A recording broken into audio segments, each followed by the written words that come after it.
الجوكر موهبة ملهاش حدود، عمل لنا حالة خاصة في الأدوار الكوميدية، ورغم إنه اتخرج من فنون جميلة إلا إنه اختار طريق تاني خالص للفنون. بدأ على مسرح الجامعة وقدم مسرحيات كتيرة لحد ما غزا التلفزيون بأعمال كتير وبقى أشهر دكتور في الدراما المصرية، الدكتور ربيع النجم بيومي فؤاد. معظم إن لم يكن كل فنانين مصر وممثلين مصر بدأوا حياتهم من المسرح المدرسي ومسرح الجامعة، وخصوصا مسرح الجامعة يعني. وأنا كان ليا الشرف طبعا أن أنا خريج كلية فنون جميلة، وكان خريج فرقة أتليه المسرح، وده كان مسرح مهم جدا في وقتنا وما زال لغاية دلوقتي، وفي ناس قبلينا كانوا أهم كمان. أول مسرحية عملتها في حياتي، أول مرة أقف مسرح في حياتي، كان في سنة أولى في كلية فنون جميلة. أنتوا عارفين إن فنون جميلة 5 سنين، في أول سنة إعدادي دي عدت. اتفرجت على مسرحيات كتير قوي حببتني في التمثيل، قد ايه هم كانوا متمكنين، ومسرحيات بروفيشنال جدا يعني. جم طلبوني اعمل مسرحيه، وكانت صعبه جدا لانها كانت مسرحيه للجامعه مش للكليه، والجامعه عاده بيبقى لغه عربيه عشان ناخد جايزه وحاجات كده. كانت هاملت. اثناء المسرحيه وهي بتدور في بيقول كيو معين، فبيخش ممثل تاني يقول ها هو الممثل، بيخش بممثل تاني معاه وبيقول كده الجمله، فيحصل كلام مننا ويحصل حاجات يعني. فالممثل بيعمل الهاملت دوت، قال الكيو ما حدش دخل، وبعدين راح عايد الكيو تاني ما حدش دخل. اثناء ده هو كان بيقول لي لورينزو، كنت انا عامل لورينزو اللي هو صديق هاملت، انت هتعمل دور المرأة. فحصل ضحك في الصالة، فبيقول لي بما معناه اللي هو وريني يعني هتعمل دور المرأة ازاي. فانا بمشي مشيت الست كده، فعمل ضحك كبير جدا.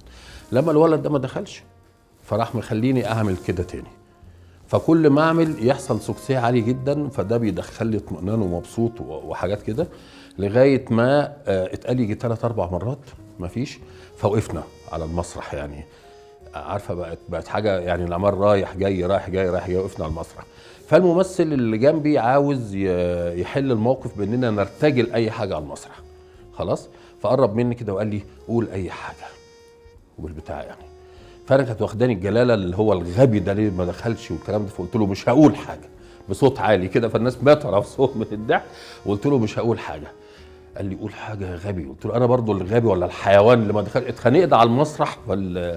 فده كان لما بفتكره كان بيضحكني جدا من الحاجات اللي كانت الاولانيه. طبعا كانت الخبره ما فيش والتجارب ما فيش، لكن بعد كده بقينا نتصرف ونرتجل زي ما بيتقال يعني. وبعمل مشهد صعب جدا وفي هعيط فيه وحاجات كده يعني في اخره، وكان 3 صفحات المشهد. فبعد ما عديت صفحتين تقريبا من المشهد ومنفعل والكلام ده وبتاع، رحت مره واحده قال لي ستوب. فالناس كلها والمخرج وبتاع بصوا كده، ايه اللي بيحصل ده؟ ورحت عامل كده بالظبط. انا في المسلسل ده مش لابس نظاره.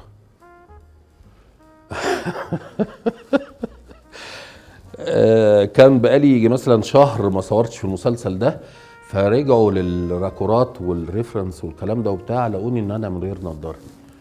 طبعا كان في ناس كتير هتطير في الموضوع بقى، مساعديني ومساعدين الاخراج بتوع الراكورات والكلام ده، بس قلت لهم طب انا راجل بشتغل كتير، انتوا في مسلسل واحد وبتتريقوا عليا، كنتوا المفروض تركزوا يعني. بس كمل المواقف اللطيفه والجميله يعني.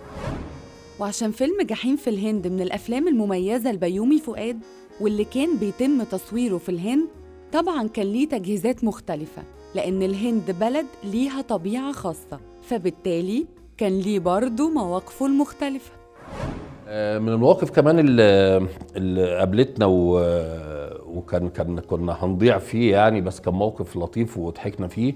لما كنا في الهند الهنود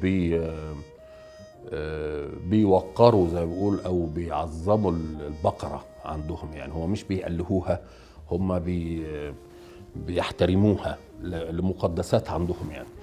فاحنا كنا مش عارفين ناكل خالص في الهند، وكان لينا زميل طاهر ابو ليلى اخر واحد جالنا، فطلبنا منه انه يجيب لنا اكل. من الاكل اللي جابه بلوبيف. ففي يوم عاوزين ناكل حاجه، فاوضه 225 اللي كان قاعد فيها ثروت كنا مسميينها البقاله. كنا نخبط بالليل تمام، ونقول له عاوزين علبه سجاير، يعني جاي لنا سجاير مصري كمان، نخبط بالليل عاوزين رغيف بلدي وسخنه لنا، الصبح نروح نفطر معاه، والله العظيم كده.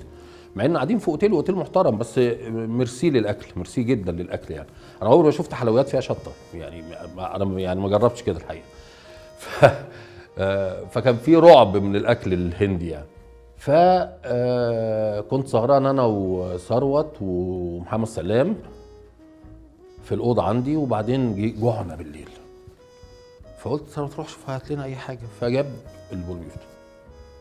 فقلت له انا هعمل لكم اكله رهيبه دلوقتي. رحت مكلم الشيف اللي تحت، قلت له حد يطلع لي، فراح بعت لي المساعد بتاعه.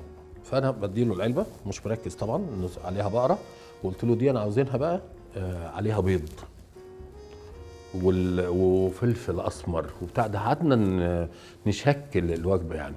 الواد بص وقعد يرجع بظهره، تحس ان هو هيقع من البلكونه زي الافلام العربي بتاعتنا القديمه، ونام ويعمل كده. ايه يالا مالك؟ بتمسك يالا البتاع في ايه؟ وبعدين راح استاذنا ان هو يتكلم في التليفون، راح مكلم في التليفون، كلم حد يعني تقريبا، كلم الرئيس بتاعه، فقال له دول واضح انهم سكرانين ولا متخلفين، انزل يا ابني، ما بلاش قله ادب يعني. فالراجل نزل واحنا مش واخدين بالنا ده كله ايه. وبعدين مره واحده ركزت كده في البتاع وببص، ورحت منفجر من الضحك. قلت لهم ده احنا كنا نعمل الاله بتاعهم بالبيض. لا ولينا شروط في الاكل يعني. ممكن نتفق أو نختلف على ممثلين كتير، بس بيومي فؤاد ممثل الناس أجمعت عليه وحبته في معظم أدواره. كوميديان مميز جداً، فرض نفسه على الساحة الفنية، قدم أعمال كتير مميزة في فترة قليلة قوي، ولسه مستنيين منه الأكتر.